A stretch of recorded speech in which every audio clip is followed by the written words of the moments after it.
বৃশ্চিক রাশির জানুয়ারি 2026 শনির কৃপায় উন্নতির শিখরে উঠবে।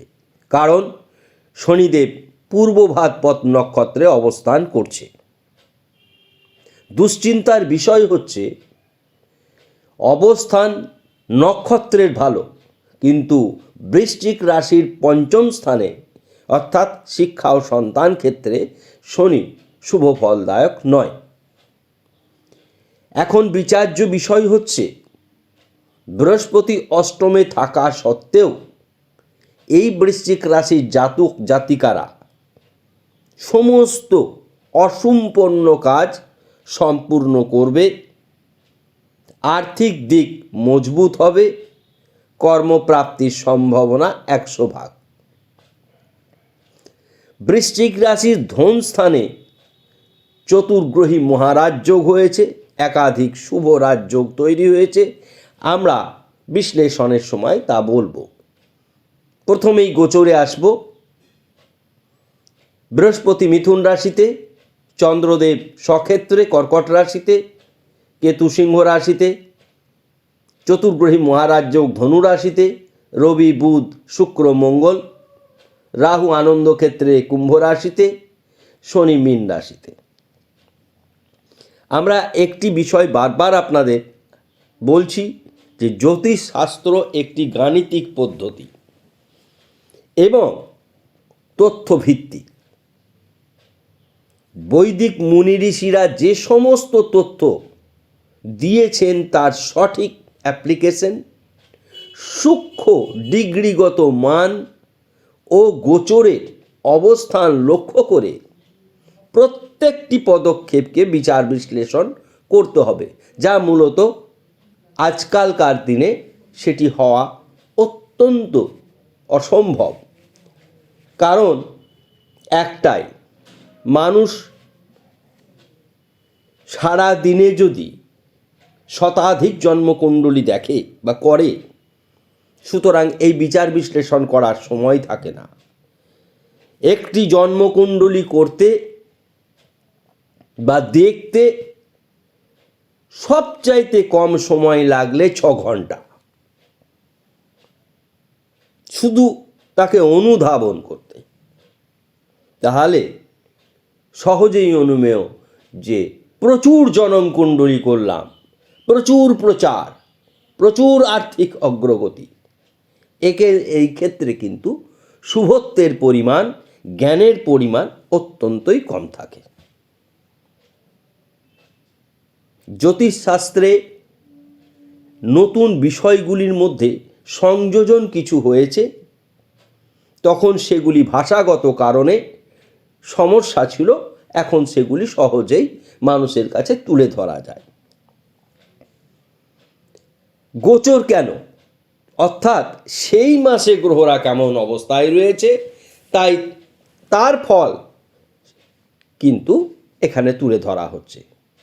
এখন যে মানুষের জন্য বলা হচ্ছে, যে রাশির জন্য বলা হচ্ছে, বিভিন্ন মানুষের জন্মকুণ্ডলী সেই রাশির বিভিন্ন বিভিন্ন গ্রহের অবস্থা, সেই জন্য 100% মেলা সম্ভব নয়। যদি আপনারা জন্মকুণ্ডলী সঠিকভাবে মেলাতে চান, এটি কত বড় গাণিতিক বিষয়, আপনার সমস্ত তথ্য বলা সহজেই সম্ভব জন্ম তারিখ অনুযায়ী। তাহলে এটি বিজ্ঞান ভিত্তিক একটি সবচাইতে বড় বিষয়। এমন কোনো বিষয় নেই যা বলা যায় না। বৃশ্চিক রাশির ক্ষেত্রে বললাম, কেননা কয়েকটি ঘটনা বৃশ্চিক রাশির জন্য অত্যন্ত গুরুত্বপূর্ণ। 1, যারা রাজনীতির ক্ষেত্রে রয়েছেন, জানুয়ারি মাস তাদের জন্য দুশ্চিন্তার কালো মেঘ নিয়ে আসবে। যারা চিকিৎসা ক্ষেত্রে রয়েছেন, জানুয়ারি মাস তাদের জন্য অসময়। বাকি কলা কুশলী, সঙ্গীত শিল্পী, উচ্চ পদে আসীন ব্যক্তিরা বৃশ্চিক রাশির জাতক জাতিকা হলে, অ্যাডমিনিস্ট্রেশন স্তরে যারা রয়েছে, আমলা স্তরে চাকরি করেন, তাদের জন্য এই মাস অত্যন্ত শুভ বলে বিবেচনা হলো। শিক্ষাক্ষেত্রে বৃশ্চিক রাশির জাতক জাতিকাদের অগ্রগতি হবে না। পঞ্চমে শনি থাকার কারণে গোচরের ফলাফল ভীষণভাবে দরকার হয়। এখন পূর্বভাদ্রপদ নক্ষত্রে অবস্থান করছে। পূর্বভাদ নক্ষত্রে যখনই শনিদেব অবস্থান করে, আপনারা শুধু এইটুকুই জানেন যে জেনে নেবেন যে পূর্বভাগ পদ নক্ষত্রে অবস্থান করলে, এখন 2 ডিগ্রি 36 মিনিটে আছে, তখনই কিন্তু সে ঢেলে সাজিয়ে দেয়। শনিদেব ঢেলে সাজিয়ে দেয় কোন নক্ষত্রে কত ডিগ্রি অবস্থানের জন্য। আমার চ্যানেল এগুলি আপনাদের তথ্য দিচ্ছে। আমাদের ওয়েবসাইটে গেলে সহস্রাধিক বিচার বিশ্লেষণ করা আছে, সেগুলি পড়বেন, ভালো লাগবে। আমরা গোচর ভিত্তিক ফলাফল আলোচনা করার পরে শুভ যোগ কি তৈরি হলো। শুভ যোগ তৈরি হয়েছে চতুর্গ্রহী মহারাজ যোগ ধনস্থানে, ধনুরাশিতে। বুধাদিত্য যোগ, শুক্রাদিত্য যোগ, লক্ষ্মীনারায়ণ যোগ, সমৃদ্ধি যোগ, সুসমৃদ্ধি যোগ, এই যোগগুলো তৈরি হয়েছে ধনস্থানে। তাহলে খুব সহজ কথা যে ধনস্থান আর্থিক দিক কত মজবুত করবে, সেটি ব্যবসা ক্ষেত্রেই হবে, চাকরি ক্ষেত্রেও হবে, উভয় ক্ষেত্রেই হবে। যে ক্ষেত্রে তার পেশাগত ব্যাপারে জড়িয়ে রয়েছে সেক্ষেত্রে তাদের উন্নতি লক্ষ্য করার মতন। এবার অশুভ অবস্থান, গুরুর মতন গ্রহ বৃহস্পতি অষ্টমে অবস্থান করছে, অর্থাৎ গুরু থেকে কৃপা পাওয়ার বিষয়টি অনেকটি কমে গেল। শনির পঞ্চম অবস্থা সন্তান ব্যাপারে দুশ্চিন্তা, উচ্চশিক্ষায় বাধাবিঘ্ন। এই দুটি ছাড়া বৃশ্চিক রাশির জাতক জাতিকাদের কাছে জানুয়ারি 2026 অত্যন্ত মূল্যবান সময় হতে চলেছে। একদিন সময়ও নষ্ট করবেন না, আমরা যেভাবে বলছি সেভাবে চলুন। সর্বক্ষেত্রেই গ্রহরত্ন বেশি ভালো কাজ করে এমন নয়।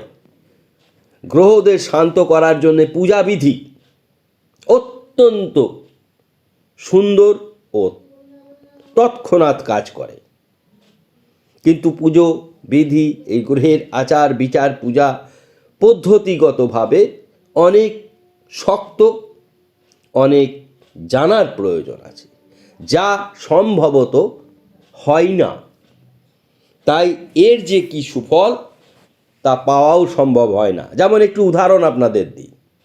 মাঙ্গলিক অনুষ্ঠান শুনেছেন, মাঙ্গলিক একটি অবস্থান, দোষ, এই কারণে বিবাহিত জীবন দুঃখের হয়। কিন্তু এই মাঙ্গলিক বিবাহ কখনোই শ্মশান ঘাটে হয় না। শ্মশান ঘাটে এরও বিবাহ হচ্ছে, মাঙ্গলিক দোষ কাটাচ্ছে। এই যে শাস্ত্রগতভাবে জিনিসটিকেই ভুল প্রদর্শন হচ্ছে। কোন মাঙ্গলিক কুচবিবাহ হলে কার সাথে বিবাহ হতে পারে সেটি অত্যন্ত গুরুত্বপূর্ণ বিষয়, যেগুলি হয় না। বৃশ্চিক রাশির ক্ষেত্রে করার বিষয়টি রয়েছে। বৃশ্চিক রাশির সপ্তম অধিপতি, এখানে আমরা যা পেয়েছি শুক্র, এখানে শুক্র কিন্তু মঙ্গলের সঙ্গে আছে, তাই কথাটি বললাম। দাম্পত্য জীবনকে সুখের করতে গেলে আপনাদের কয়েকটি বিষয় আমরা বলে দেবো, সেগুলি করবেন। অশুভ অবস্থান বললাম, শুভ অবস্থান বললাম। এবার বিচার, শরীর মন ভালো যাবে, ধনস্থান অতি শুভ, দেখার মতন হবে। ভ্রাতাভগ্নী শুভ, শিক্ষা শুভাশুভ, উচ্চশিক্ষায় বিঘ্ন ঘটবে, সন্তান নিয়ে দুশ্চিন্তা হবে, গুপ্ত শত্রু হ্রাস পাবে, প্রেম বিবাহ দাম্পত্য শুভাশুভ, রোগ ব্যাধি ইত্যাদি বিষয়গুলি সাধারণত মস্তিষ্ক সংক্রান্ত বিষয় দেখা যাবে, চোখ, নাক, কান, গলা ইত্যাদি ক্ষেত্রে।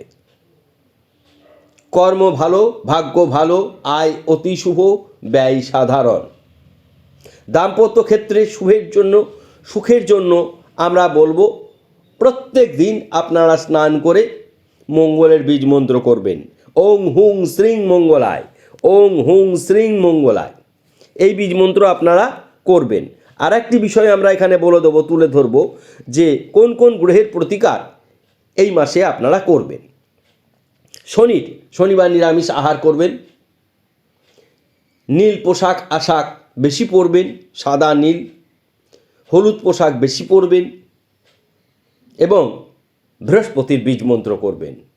ওং হ্রিং ক্লিং হুম বৃহস্পতয়। যারা বৃহস্পতির বীজ মন্ত্র করতে পারবেন না তারা ইয়েলো সাইট্রিন ব্রেসলেট পরবেন এবং শনির জন্য ফিরোজা পরিধান করতে পারবেন। অনুষ্ঠান আমাদের ভালো লাগলে সকলের কাছে অনুরোধ, শেয়ার করবেন, মন্তব্য করবেন, সাবস্ক্রাইব করবেন। আপনাদের আর্থিক উন্নতি কেউ আটকাতে পারবে না। সকলে ভালো থাকুন।